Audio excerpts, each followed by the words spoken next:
تو وہ جو نوح علیہ السلام کی قوم تعجب کرتی تھی نا، اس تعجب میں سے ایک تعجب کا اللہ کی نے یہاں پر ذکر کیا کہ تم اس بات پر تعجب کرتے ہو کہ اللہ نے تم ہی میں سے ایک مرد کو اپنا رسول منتخب کر لیا، یا تم ہی میں سے ایک مرد پر اللہ نے فضل کیا، اس پر حیثیت آئی، اس بات پر تم تعجب کرتے ہو کہ وہ تمہیں عذاب سے ڈرائے اور تمہیں برے کاموں سے روکے تاکہ تم پرہیزگار بن جاؤ، اور یہ سارا بندوبست اس لیے ہے کہ تم پر اللہ کی رحمت ہو جائے، تاکہ تم پر اللہ رحم کرے اگر تم ان باتوں کو تسلیم کر لو۔ تو جیسا کہ میں نے عرض کی تھی کہ نوح علیہ السلام غالب اکثریت رائے سے یہ پایا جاتا ہے کہ آپ پہلے نبی اور رسول بن کر آئے۔ کچھ روایت میں حضرت ادریس علیہ السلام کا بھی ذکر آتا ہے، میں نے کل بھی ذکر کیا پچھلی نشست میں، لیکن زیادہ رائے جو پائی جاتی ہے وہ یہ ہے کہ نوح علیہ السلام ہی پہلے پیغمبر یا نبی بن کر آئے۔ تو اس لیے آپ نے فرمایا کہ تمہیں اس لیے میں نصیحت کر رہا ہوں، اللہ کی طرف سے یہ بندوبست کیا گیا کہ تاکہ تم اپنے برے اعمال سے باز آ جاؤ، شرک سے، اللہ کے سوا کسی اور کو معبود ماننے سے باز آ جاؤ، اور تقوی اختیار کر لو تاکہ تم پر اللہ کی طرف سے رحم کیا جائے۔ تو یہ ایک جو تعجب کیا جاتا تھا نا، یہ ہر نبی کے ساتھ ہی، یہ تقریباً یہ ہر نبی کے ساتھ معاملہ رہا، یہ مشترکہ، کہ اللہ نے اگر نبی ہی بنانا تھا تو پھر آپ کو کیوں بھیجا؟ آپ تو ہم میں سے ہیں بھائی، کسی کے بھائی تھے، کسی کے باپ تھے، کسی کے بھتیجے تھے، کسی کے بانجے تھے، یہ سارے رشتے ہوتے ہیں نا نبی کے بھی۔ تو انہوں نے کہا کہ آپ ہی کو رب کریم نے کیوں بھیجا؟ اور پھر اس کو اللہ کریم کی طرف سے اتفاق نہ سمجھیے، اللہ کی حکمت ہوتی تھی کہ اللہ نبوت، زیادہ تر جو نبی آئے وہ متوسط طبقے کے لوگوں میں سے اللہ کریم نے نبی کو پیدا کیا، امیر ترین لوگوں میں پیدا نہیں کیا، الا ماشاءاللہ حضرت سلیمان علیہ السلام کو بادشاہت عطا فرمائی، آپ کے والد کو بھی بادشاہت عطا فرمائی، اور حضرت سلیمان علیہ السلام نبیوں میں سے وہ نبی ہیں جو بادشاہ کے بیٹے تھے، جو بادشاہ کے بیٹے تھے۔ یہ حضرت عزیر علیہ السلام کو اللہ کریم نے شہنشاہی عطا فرمائی، لیکن چند ایک کے سوا جتنی تعداد بھی نبیوں کی آئی وہ سارے کے سارے جو تھے وہ مڈل کلاس، جس کو کہتے ہیں متوسط طبقہ، عامت الناس لوگ جیسے ہوتے ہیں، ان لوگوں میں نبی جو آئے۔ تو یہ بھی اعتراض کرتے تھے وہ کہ اگر اللہ نے نبی ہی مقرر کرنا تھا، پہلی بات تو یہ کہ کسی فرشتے کو بھیجتا، وہ متقی بھی زیادہ ہوتا، وہ پرہیزگار بھی زیادہ ہوتا، اس پر اعتبار بھی ہمیں زیادہ ہوتا۔ آپ تو ہم میں سے ہی ہیں۔ اور دوسرا یہ اعتراض کرتے تھے کہ اگر چلو مان لیا کہ اللہ نے کسی مرد کو ہی، ہم ہی میں سے کسی مرد کو نبوت دینی تھی، تو پھر غریب گھرانے میں ہی کیوں دی؟ کسی امیر آدمی کو دیتا، کسی سردار کو دیتا۔ تو اس طرح کے اعتراضات جو تھے وہ کیے جاتے ہیں۔ یہی اعتراضات نوح علیہ السلام کے ساتھ بھی کیے گئے، کیونکہ آپ بھی ایک متوسط طبقے کے گھرانے میں سے تھے، امیر ترین نہ تھے، اور جو آپ کے علاقے کے امیر تھے، رئیس تھے، سردار تھے۔ اور ہمیشہ ایک بات یاد رکھیے گا، یہ جتنے انبیاء کرام بھی آئے، ان کی جو مزاحمت ہوئی ان کے مقابلے پر جو لوگ آئے وہ سارے رئیس اور سردار آئے، غریب نہیں آئے۔ کیوں؟ کہ ہر دور میں جب نبی آتا ہے اللہ کا حکم لے کر، تو وہ ان لوگوں کو روکنے کے لیے آتا ہے جو بغاوت پر اترے ہوتے ہیں، اور وہ طبقہ جو ہوتا ہے وہ رئیسوں کا ہوتا ہے، سرداروں کا ہوتا ہے۔ زیادہ تر جو غریب لوگ ہوتے ہیں وہ تو بیچارے ویسے ہی محکوم ہوتے ہیں، جیسے سردار نے کہا ویسے زندگی بسر کر لی، جیسے وڈیرے نے کہا ویسے زندگی بسر کرنے پر مجبور جو ہوتے ہیں۔ آج کی دنیا میں بھی دیکھ لینا، یہ 15ویں صدی میں ہم بیٹھے ہیں، آج بھی ہمارے اپنے ملک کی بات کریں تو اکثریت لوگ جو ہیں وہ آج بھی محکوم ہیں یہاں پر، جگیرداروں کے، وڈیروں کے، سائیوں کے، سرداروں کے۔ ان کی کوئی اپنی زندگی نہیں ہوتی، نہ ان کی اپنی کوئی چوائس ہوتی ہے، وہ بس اتنے ہی مسلمان ہیں کہ انہوں نے کلمہ پڑھا یا کلمہ گو کے گھر پیدا ہوئے، اس سے زیادہ نہ ان کی سوچ ہے، نہ ان کو سوچنے دیا جاتا ہے۔ تو جب بھی اصلاح کے لیے کوئی بندہ آئے گا، یہ تو نبیوں کی بات کی جا رہی ہے نا، کہ نبی بھی جب کسی کو برائی سے روکنے کے لیے آیا کرتے تھے تو مزاحمت جو طبقہ کرتا تھا وہ اس دور کے رئیس، سردار اور وڈیرے کیا کرتے تھے. اور آج بھی اگر آپ کو نظر آئے گا جہاں پر بھی کوئی بندہ اللہ کے رسول کی بات کرنے کے لیے میدان میں آئے گا تو اس کے مقابلے میں جو طبقہ کھڑا ہوگا یہی دولت مند سردار اور رئیس کھڑے ہوں گے، کیونکہ ان کے مفادات کو جو ہے چوٹ پڑتی ہے. اگر سود کے خلاف بات کی جائے تو جو سود کا کاروبار کرتے ہیں وہ مالدار کرتے ہیں، غریب آدمی نے کیا کرنا. اگر تجارت میں لین دین میں توازن کی بات کی جائے، دھوکہ دہی نہ کرنے کی بات کی جائے، فریب نہ کرنے کی بات کی جائے تو یہ ان کے مفاد کو ذک پہنچتی ہے جو مالدار ہیں، تجارت کرنے والے ہیں. غریب آدمی کے پاس کیا ہے؟ تو زیادہ تر مفادات جو ہوتے ہیں وہ امیروں کے ہوتے ہیں، وڈیروں کے ہوتے ہیں، اور وہی ان برائیوں میں جو ہیں وہ ملوث ہوتے ہیں. اور پھر ان کو دیکھا دیکھی جب قوم کے بڑے جو ہیں وہ برائیوں میں مبتلا ہوتے ہیں تو نچلا طبقہ خود بخود آٹومیٹکلی برا ہو جاتا ہے. تو ہمیشہ سے مخالفت جو کی، اچھائی کی مخالفت، اصلاح کی مخالفت، اصلاح کی بات کرنے والے کی مخالفت، یہ دیکھے بغیر کہ یہ اللہ کا کوئی نیک برگزیدہ ولی ہے، کوئی عالم دین ہے یا اللہ کا نبی ہے، ان کے ہاں یہ تمیز نہیں پائی جاتی. جو دنیا پرست ہیں، جو دنیا کے لیے دنیا میں جی رہے ہیں، ان کے ہاں یہ تمیز نہیں کی جاتی کہ سامنے بیان کرنے والا کون ہے. وہ تو نبیوں کو کہتے ہیں، جیسے کہ اللہ فرما رہا ہے کہ نبی کو کہہ رہے ہیں کہ تو گمراہی پر ہے، ہم حق پر ہیں، ہم جس جگہ جو کام کر رہے ہم ٹھیک ہیں، تم ہی رستہ بھول گئے ہو. کیسی بہکی بہکی باتیں کرتے. تاجدار کائنات صلی اللہ علیہ وآلہ وسلم کو کہا کرتے تھے کہ آپ تو مجنون ہو گئے، استغفر اللہ، نعوذ باللہ، دیوانے ہو گئے، بہکی بہکی باتیں کرتی. اللہ نے فرمایا میرے محبوب یہ جو تم کو مجنون کہتے ہیں، تم مجنون ہرگز نہیں، تو میرا محبوب ہے. تو یہ جو طبقہ تھا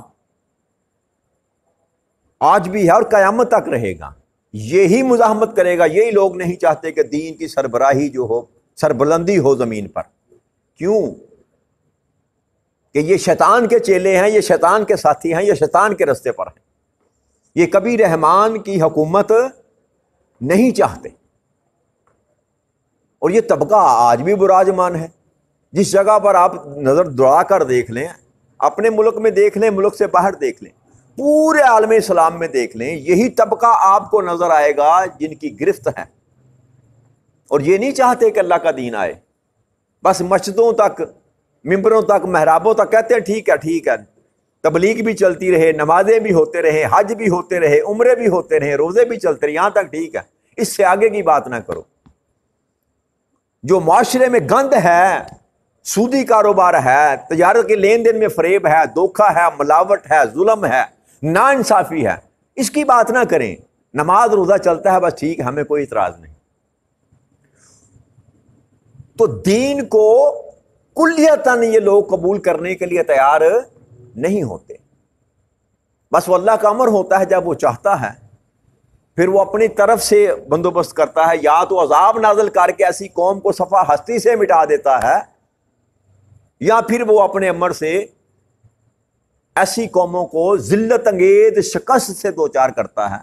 لیکن پھر وہ اپنے امر سے کرتا ہے، لیکن وہ روز نہیں کرتا. جب پھر اس کا من چاہے گا، جب اس کی مرضی ہوگی، تو پہلے تو کوشش انسان کو کرنی چاہیے کہ یہ نبوت کی طرف سے، نبیوں کی طرف سے ہمیں یہ حکمن بھی کہا گیا قرآن کریم کے نص سے بھی کہ ہر مسلمان جو ہے ہر نبی کا ماننے والا، یعنی اگر آج کی بات کی جائے تو ہم تو تاجدار کائنات صلی اللہ علیہ وسلم کے ماننے والے ہیں، تو آج کی بات ہی کریں گے نا. تو ہر وہ بندہ جو لا الہ الا اللہ محمد رسول اللہ صلی اللہ علیہ وآلہ وسلم پڑھنے والا ہے، کائنات تاجدار کائنات صلی اللہ علیہ وسلم کا امتی ہے، ہر اس بندے کو چاہیے کہ وہ کام کرے جو نبی کیا کرتے تھے. اور اس کے متعلق پوچھا جائے گا کہ فقط اپنی اصلاح کر لینا یہی کافی، اس مقصد کے لیے نبی نہیں بھیجے گے. اس مقصد کے لیے نبی نہیں بھیجے گے کہ فقط اپنی اصلاح کریں. نبی تو پہلے ہی، نبی کی اصلاح کی تو ضرورت نہیں ہوتی نا جی. تو کن کے لیے آتے ہیں؟ لوگوں کی صلاح کے لیے آتے ہیں۔ تو آج اگر نبی موجود نہیں ظاہری طور پر دنیا میں، تو کیا آج اصلاح کا پہلو ختم ہو گیا؟ آج برائی کو روکنے کے لیے کسی نے کوشش نہیں کرنی، اچھائی کو پھیلانے کے لیے کسی نے کاوش نہیں کرنی ہے، وہ کس نے کرنی ہے؟ وہ ہم میں سے ہر ایک مسلمان نے کرنی ہے، جس نے اس کلمے کے ساتھ وعدہ کیا ہے مولا تیرے سوا عبادت کے کوئی لائق نہیں، اور تیرا محبوب محمد صلی اللہ علیہ وسلم وہ سچا رسول ہے، ہم اس کے ماننے والے ہیں۔ تو جو بھی کلمہ گو ہے اس پر یہ فرض ہو جاتا ہے کہ وہ اللہ کے دین کی سربلندی کے لیے کام کرے، بس جتنا حصہ ڈال سکتا ہے اپنی طاقت کے مطابق، اپنی استطاعت کے مطابق۔ جان نہیں چھوٹے گی، یہ نہیں کہہ سکے گا کہ مولا میں غریب تھا، میں مسکین تھا، میں کچھ نہ کر سکا۔ بس جتنی تجھ میں طاقت ہے تجھے ایفرٹ کرنی پڑے گی، دین کے کام کے لیے وقت نکالنا پڑے گا۔ تو نبیوں کو تو مبعوث ہی اسی مقصد کے لیے کیا جاتا ہے، ان کی تو کوئی اور ڈیوٹی نہیں ہوتی۔ لیکن اس کے بعد نبی کے ماننے والے جو ہیں ان کے ذمہ پر بھی یہ کام ہوتا ہے کہ وہ آگے لوگوں کو تبلیغ کریں، برائی کو روکنے کی کوشش کریں، اچھائی کو بیان کرنے کی کوشش کیا کریں، جتنی انسان کے اندر طاقت ہے۔ تو یہ چیپٹر قیامت تک بند نہیں ہوگا۔ آگے اللہ کے ارشاد فرمایا فَكَذَّبُوهُ فَأَنجَيْنَاهُ وَالَّذِينَ مَعَهُ فِي الْفُلْكِ وَأَغْرَقْنَا الَّذِينَ كَذَّبُوا بِآيَاتِنَا إِنَّهُمْ كَانُوا قَوْمٌ عَمِينَ۔ پھر ان لوگوں نے انہیں جٹلایا، سو ہم نے انہیں اور ان کے لوگوں کو جو کشتی میں ان کی میت میں تھے نجات دی، اور ہم نے ان لوگوں کو غرق کر دیا جنہوں نے ہماری آیتوں کو جٹلایا تھا، بے شک وہ اندھے لوگ تھے۔ تو اب اتمام حجت کر لینے کے بعد میں نے عرض کی 950 سال تک نوح علیہ السلام تبلیغ کرتے رہے، 950 سال۔ تو یہ سارا کچھ کرنے کے بعد جب معاملہ نہ ہوا، تب اللہ نے فرمایا کہ جب ان باز نہ آئے میرے نبی کو جٹلایا، تو میں نے ان لوگوں کو جو میرے محبوب کے ساتھ، میرے نبی کے ساتھ کشتی میں تھے، ان کو میں نے بچا لیا، اور باقی سب کو میں نے غرق کر دیا جو میری آیات کو جٹلایا کرتے تھے، جنہوں نے میرے نبی کی بات ماننے سے انکار کیا۔ اور بے شک وہ اندھے لوگ تھے، یعنی کہ بے بصیرت تھے، آنکھیں تھیں لیکن بے بصیرت تھی، پہچان نہ کر سکے کہ نبی جو بات کر رہا ہے یہی سچ ہے۔ تو اس آیہ مبارکہ میں اللہ کریم نے یہ راز کھول کر بیان کر دیا کہ یاد رکھو، بچے گا وہی جو میرے نبی کو مانے گا، جس نے میرے نبی کو جٹلایا، بالآخر اس پر میرا عذاب نازل ہو، وہ میرے عذاب سے بچ نہیں سکتا۔ یہ اللہ کریم کا مسلمہ اصول ہے، اور اللہ کریم کے جو اللہ فرماتا ہے میرے کلمات، میرے فیصلے، میرے امر کبھی تبدیل نہیں ہوتے۔ بچے گا وہی جو ہر دور کے نبی کے ساتھ ہوگا، ان کی میت میں ہوگا، اللہ کریم ان کو بچا لے گا، نجات دے دے گا۔ اور جو نبی کو چھوڑ کر کسی اور کے ساتھ، کسی اور کی سنگت میں ہوگا، اس کا مقدر جو ہوگا وہ عذاب کے سوا کوئی اور نہ ہوگا۔ اگر دنیا پر اس پر عذاب نازل نہ ہوا تو آخرت کے عذاب سے تو کبھی وہ بچ سکتا ہی نہیں۔ لہذا فلاح جو ہے اور بچاؤ جو ہے اور نجات اسی بات میں ہے کہ انسان اللہ کے بھیجے ہوئے نبی اور رسول کی میت میں آ جائے، ان کے ساتھ جڑ جائے، جو نبی فرماتا ہے ویسے زندگی بسر کرنے کی کوشش کی جائے، ان کی سنگت میں رہنے کی کوشش۔ سنگت سے مراد یہی ہوتا ہے کہ جیسے زندگی انہوں نے بسر کی ویسے زندگی بسر کرنے کی انسان کوشش کرے۔ بھائی نبی جیسا تو نہیں بنا جا سکتا، لیکن پیروی کہتے ہی اسی کو ہیں کہ جیسا انہوں نے زندگی کو بسر کر کے تمہیں دکھایا ویسے ہی اپنی زندگی کو بسر کرنے کی کوشش کرو۔ اور جو جتنا ان کے نقش قدم پر چلتا رہا، جتنا سفر اس نے طے کر لیا، اتنا ہی وہ کامیاب ٹھہرایا جائے گا۔ اور جو اس نقش قدم کو چھوڑ کر کسی اور طرف چلا گیا، اس کے لیے نہ نجات دنیا میں ممکن ہے اور نہ نجات آخرت میں ممکن۔ تو نبی، اور آج بات کی جائے تو کائنات میں حضرت محمد مصطفیٰ صلی اللہ علیہ وآلہ وسلم کو مانے بغیر انسان کی نجات ممکن نہیں۔ اور نبی کو آج کے اس دور میں آقا کریم صلی اللہ علیہ وسلم کو ماننے سے مراد ہے آپ کی تعلیمات کو ماننا۔ فقط یہ نہ کہنا کہ ہم آپ کو اللہ کا نبی مانتے ہیں، بھئی ہم مانے نہ مانے اس سے ان کو کیا فرق پڑتا ہے۔ نبی ماننے سے مراد یہ ہے کہ نبی کی تعلیمات کو مانا جائے، آقا کریم صلی اللہ علیہ وسلم نے جن باتوں سے روکا ان سے رک جایا جائے، اور جن باتوں کا حکم دیا ان باتوں پر عمل کیا جائے، اس کو کہتے ہیں نبوت کو ماننا یا نبی کو ماننا۔ تو جو نبی کو مان گیا یا نبی کی مان گیا، حقیقت میں اللہ کے ہاں وہی کامیاب ٹھہرا، وہی نجات والا ٹھہرا، اور جو نہ مانا، جس نے نبی کا ساتھ چھوڑ دیا، نبی کی بات کو چھوڑ دیا، اس کا مقدر ہمیشہ ہمیشہ کے لیے اللہ کے عذاب کے سوا کوئی اور نہیں ہو سکتا۔ اگر اللہ چاہے گا تو دنیا پر اس میں عذاب نازل فرما دے گا، یہ اللہ کے امر پر ہے، اللہ کی مرضی پر ہے، اور اگر اللہ چاہے گا تو اس عذاب کو آخرت کے لیے مؤخر کر کے رکھ دے گا۔